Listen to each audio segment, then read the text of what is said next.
আমারই চেতনার রঙে পান্না হলো সবুজ, চুনি উঠল রাঙা হয়ে। আমি চোখ মেললুম আকাশে, জ্বলে উঠল আলো পূবে পশ্চিমে। গোলাপের দিকে চেয়ে বললুম, সুন্দর সুন্দর হলো সে। তুমি বলবে এ যে তত্ত্ব কথা, এ কবির বাণী নয়। আমি বলবো এ সত্য, তাই এ কাব্য। এ আমার অহংকার, অহংকার সমস্ত মানুষের হয়ে। মানুষের অহংকার পটেই বিশ্বকর্মার বিশ্বশিল্প। তত্ত্বজ্ঞানী জপ করছেন নিঃশ্বাসে প্রশ্বাসে। না না না, না পান্না, না চুনি, না আলো, না গোলাপ, না আমি, না তুমি।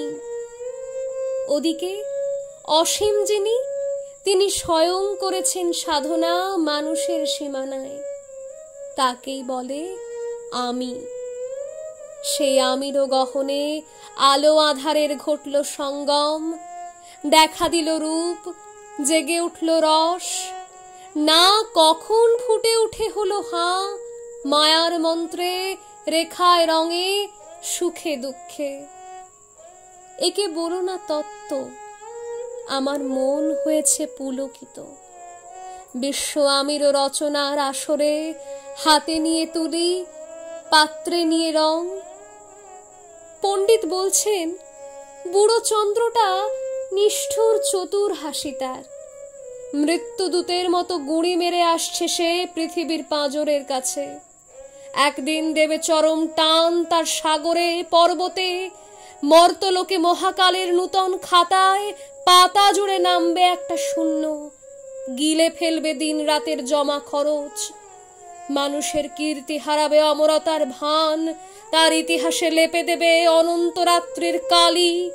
মানুষের যাবার দিনের চোখ বিশ্ব থেকে নিকিয়ে নেবে রং। মানুষের যাবার দিনের মন ছানিয়ে নেবে রস। শক্তির কম্পন চলবে আকাশে আকাশে, জ্বলবে না কোথাও আলো। বিনাহীন সভায় যন্ত্রীর আঙুল নাচবে, বাজবে না সুর। সেদিন কবিত্বহীন বিধাতা একা রবেন বসে নীলিমাহীন আকাশে, ব্যক্তিত্ব হারা অস্তিত্বের গণিত তত্ত্ব নিয়ে। তখন বিরাট বিশ্বভুবনে দূরে দূরান্তে অনন্ত অসংখ্য লোকে লোকান্তরে এ বাণী ধ্বনিত হবে না কোনো খানেই, তুমি সুন্দর, আমি ভালোবাসি। বিধাতা কি আবার বসবেন সাধনা করতে যুগ যুগান্তর ধরে? প্রলয় সন্ধ্যায় জপ করবেন, কথা কও কথা কও, বলবেন বলো তুমি সুন্দর, বলবেন বলো আমি ভালোবাসি।